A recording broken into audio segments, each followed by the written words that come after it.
Halo teman-teman, bro and sis and bosku-bosku dimanapun saja berada.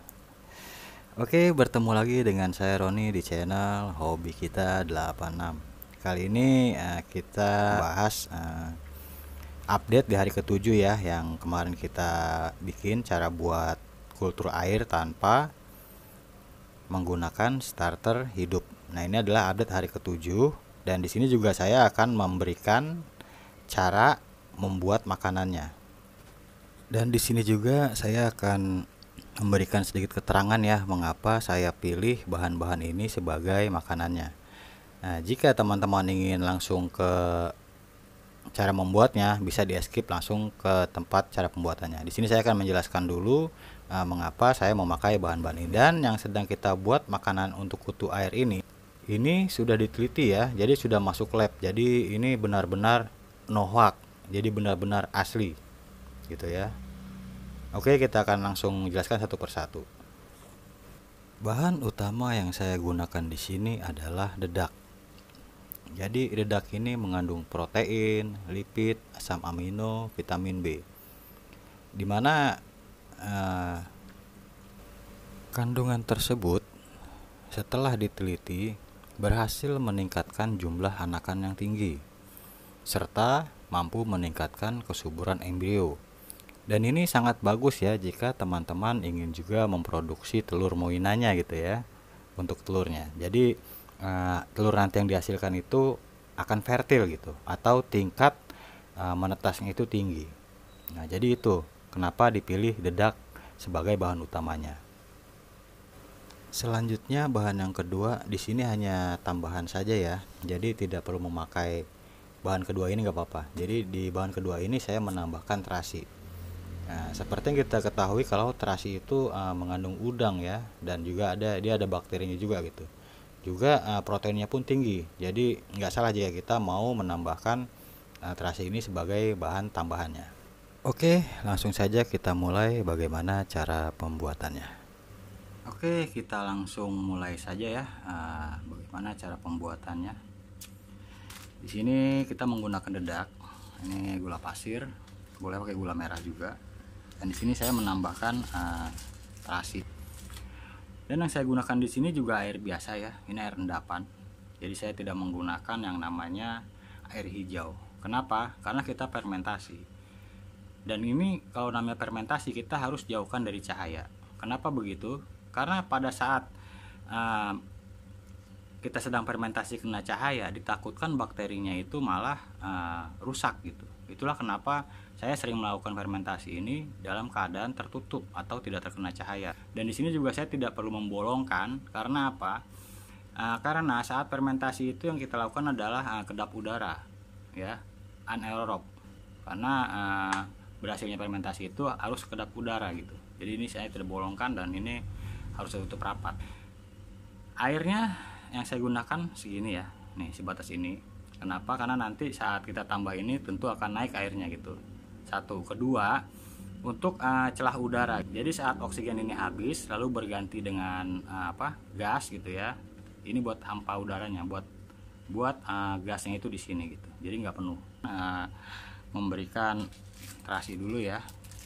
Ya sedikit aja lah, asal ada syarat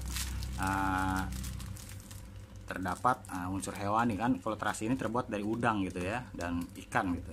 Dan ini sebenarnya sudah terfermentasi, nih sudah ada bakteri seperti ini. Jadi saya akan aduk sini dulu, dan saya akan hancurin gitu ya sampai benar-benar rata gitu. Selanjutnya kita masukkan gula pasir. Saya memakainya 1 sendok teh ya. Kemudian kita lakukan pengocokan lagi sampai gula pasir ini larut ya dengan air. Setelah gulanya yakin larut, kemudian kita masukkan IM4. Di sini saya menggunakan bagian tutup dalam botolnya ya, sebanyak 3 kali ini. Jadi 3 kali bagian tutup botol dalam.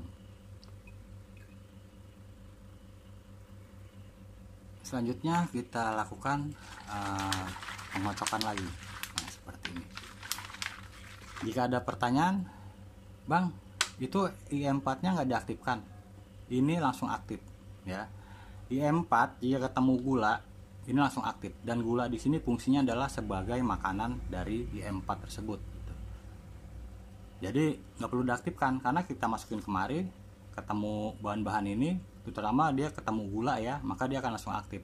Memang keadaan IM4 itu sedang ditidurkan gitu kan, jadi nggak perlu diaktifkan lagi, karena kena air gula ini dia akan langsung aktif. Langkah selanjutnya kita tinggal memasukkan dedaknya saja. Ini dedak padi ya, kita masukkan saja dedaknya. Untuk dedaknya sendiri di sini saya tidak melakukan ukuran harus seberapa gitu ya. Jadi nanti kira-kira banyaknya dedak ini sepertiga dari air ini ya, segini ya. Banyak dedaknya ini segini. Nanti setelah saya kocok akan terlihat ya.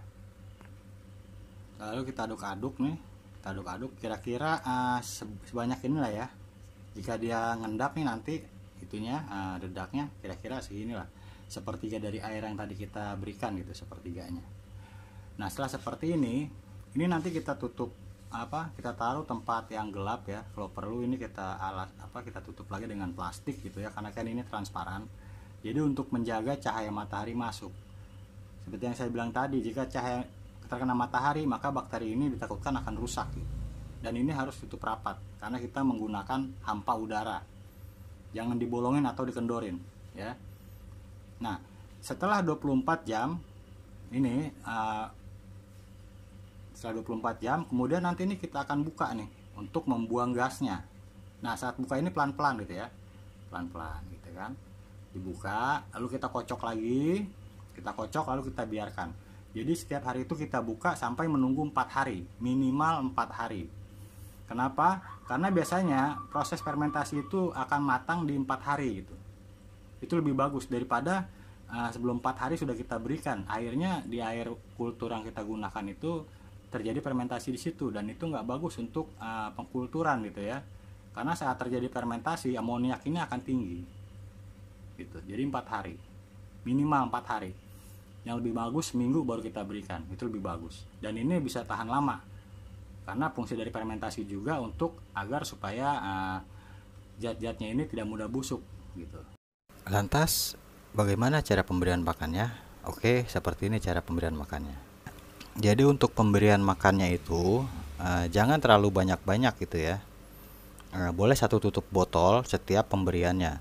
Dan ketika saat memberikan itu dikocok dulu, dikocok lalu disaring gitu ya, supaya yang bagian kasar-kasarnya itu tidak masuk ke dalam media kultur, sehingga nanti mempermudah kita saat kita melakukan pemanenan telurnya.